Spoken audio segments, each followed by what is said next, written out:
Hello guys, your idol is on the road again. So ayan, binibidyoan natin ngayon ang Mayon Volcano. Pero sad to say, nagtatago siya sa ulap. Kaya nga ang inabot natin. Pero matsatsambahan din natin yan. Medyo nahirapan tayo ngayon kasi wala tayong CP holder at mano-mano to. Mano-mano pagbibidyo na naman po ng inyong lingkod. Kaya medyo malikot, no? So, pero try natin yan para kahit paano makapagtampok tayo ng panibagong video ngayong araw na ito. So, yan guys, medyo pasensya na at medyo malikot ang aking pagbibideo kasi naka 100 drive po ako ngayon at yung CP holder ko hindi ko na gamit. Yan o. So dito talagang tumigil ako para mayayos ko yung pag-video. Ito yung bagong gawang tourist attraction dito sa Legazpi na talagang pinaganda. Kasi una-una, maliban sa tourist attraction, magiging diversion road to. Sa mga sasakyan, nakakales po sila sa mga kanilang pagbabiyahe. Instead na main road to main road, pwede ka siyang marukat dito, makakalas ka ng konting gasolina kapag dumaan ka dito. So isa pa guys, nakita ko dito, napakaganda ng palayan. Talagang may kita mo yung pagiging luntian niya. Ayan po. Diga? Ramdam na ramdam mo yung pagiging probinsya ng isang lugar pag nakikita mo ganito kaganda ang kanilang palayan. Kaya siguro pag inani yan, maganda rin ang kita niyan. Hectare by hectare. Diba? Napaka smooth. Saka swerte ng yun, may nagkakarara. Kasi nga napaka luwag ng kalsadang to. Kaya maraming nagdumadayo taga dito. So ayun ang giant statue of teka lang, ito pala yung nakita kong nagde-drive test, driving school. Yun yung giant statue of of Nuestra Señora de Salvacion. Magaling ang LGU na nakaisip nito, ang government office na nakaisip nito na lagyan ng tourist attraction dito para merong tambayan ng mga tao. Kasi tutusin, isang malaking palayan to nilagyan nila ng parang letter T style. May tagos sa main road, may tagos dito sa dinaanan natin, may binubutas dito sa pakanan, at may daan dito sa pakaliwa. So ayan guys, medyo dahil sa sumikat ng araw, masisipag ang ating mga magsasaka. Talagang nagtatanim sila ngayon. Kaganda, no? Talagang kapag walang CP holder at kamay lang, ililibot ko talaga yung ang aking camera para mapakita ang left and right. So ako'y nagaganda sa luntian na pagkakulay ng kanilang palayan. Ayan po ang giant statue. So likod ko, no? Kasi gusto ko mapakita lahat. As in lahat. So, ayan na po. Medyo nakita ko yung kalabaw. Nagsisiesta siya. Tsaka yung isa dito sa gilid, yung baka. Yun nga. Kasarap ng buhay nila ngayon dalawa, no? Yung isa, nakatayo-tayo lang. Isa, paupo-upo lang. Samantala, ang kanilang amo nandoon sa palayan nagtatanim. Hello doggy. Ayun, upo-upo lang sarap buhay Samantala yung mga amo niya ayun, nagtatanim sa gitna ng tirik ng araw. Samantala yung alaga nila nakasiesta sa tanghaling tapat. Sarap buhay. So ayan ang Mayon. Nakatago talaga. Tinago talaga ng nagtago talaga sa ulap. So may mga rider din na bumisita rito. Hindi nga nawawalan ng ano to, nawawalan ng mga visitors itong lugar na to kasi nga ang ganda nga niya. Ang ganda ng kanyang tourist attraction. May kita niyo to sa mga page. Nakapost siya na yun, oh. Ang giant statue ng, tapos isa pa may kita niyo naka-paste siya doon sa left side, which is nandun ang dagat. Kasi ito based on my opinion kasi nga 'di ba dayawin ng bagyo ang Albay at ang bagyo nagsisimula dito sa part na to, sa dagat na yan. Merong parang pinipigil niya, not totally mapipigil talaga na todo, pero as in ulan na lang. Yan ang paniniwala ng mga tao dito na magtiwala lang kay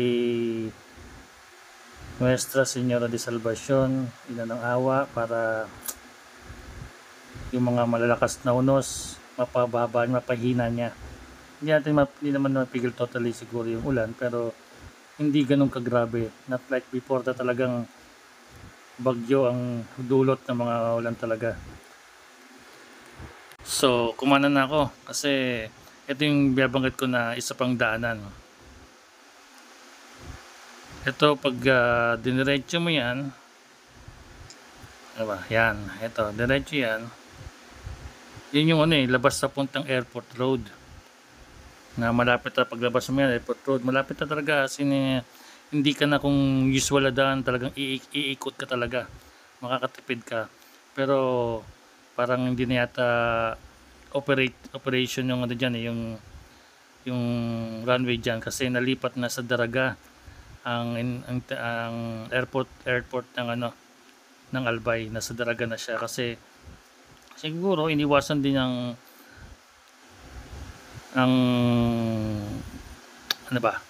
yung Mayon kasi laging active ang Mayon volcano, para mga delikado sa mga eroplanong umaalis at lumalapag dito, kaya siguro inilaga sa Daraga.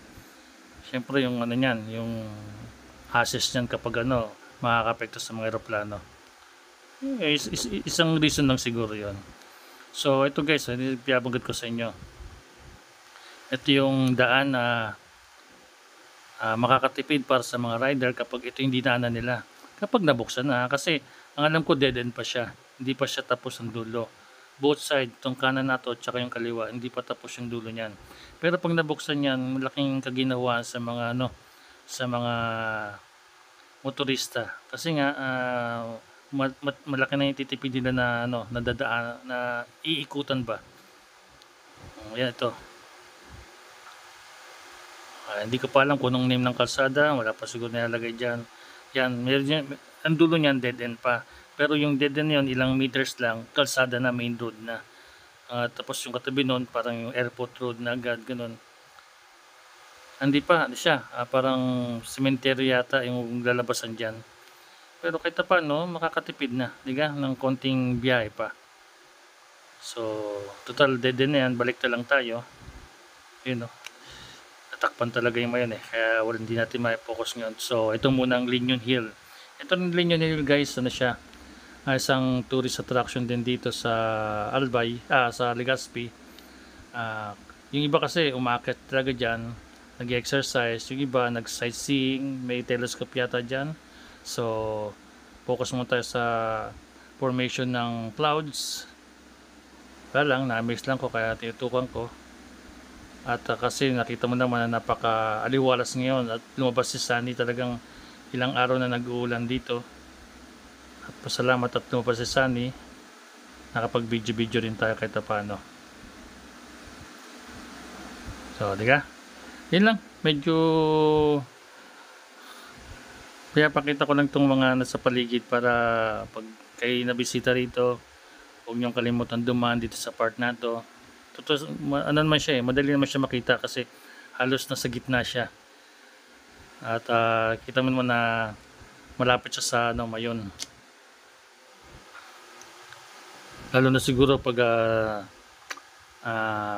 naging active ang Mayon, kitang kita dito sa part na to talaga yung pagiging niya, yung yung mga laban na bumababa. Pero kanina nakita ko meron yang sa may na yan, merong white na water na lumalabas. Ibig sabihin may bumababang tubig. Pero hindi naman nakakatakot yung kasi nga sa paligid ng mayon maraming diyan, maraming spillway, maraming kanal na ginawa para makaiwas sa namang sakuna or pagbaha na maring dulot ng mga tubig na o laban na manggagaling sa mayon. Talagang ginawa nila ng daanan yon para based on experience na rin kasi ng mga taga dito, lalo na ng mga ng government na talagang iniiwasan nila ang ragasan ng tubig kapag bagyo o ragasan ng mga lava kapag naputok siya. So ayan, ganyan kataas po ang may nagti-TikTok doon. Si kuya nagti-TikTok yata. Ito yung rider kanina na dumaan sa atin doon sa kabilang side. Yan yung mga vendors dito sa mainit ngayon pero kasi katanghaliang tapat, pero sa hapon may kita nyo napakadaming tao po rito. Sa umaga may nag-exercise, may nag-jogging, may nag-driving school, kaya napakaganda na naging karoon ng ganito rin. Ayan po ang kaganda ng sinumpo natin, di ba? Napakaganda ng pagkakayari talaga, pagkakagawa dito sa giant statue na to. Talagang facing siya sa Pacific Ocean para mapigilan ang lakas ng bagyo at humina bago tumama sa kalupaan. Yan ang paniniwala ng mga tao dito, kaya yan ang kanilang pananalig, which is tama naman para at least kahit paano maiwas sa mga sakuna, di ba? Wala naman tayo ibang pwedeng malapitan kundi ang nasa taas lang naman. So dito meron ditong unfinished business, merong loop, merong bahay sa gitna ng kalsada. Siguro hindi pa tapos ang kanilang transaksyon sa bayaran, kaya hindi pa natatanggal ang kanyang bahay dito sa gitna ng kung ano man ang usapan nila, usapin nila yan. May pinaglaban ng tao ang may-ari dahil lupa naman yan, karapatan yan.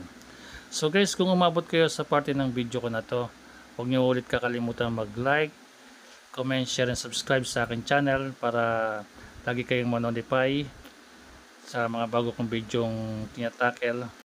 So, salamat po sa inyong panonood. Bye-bye!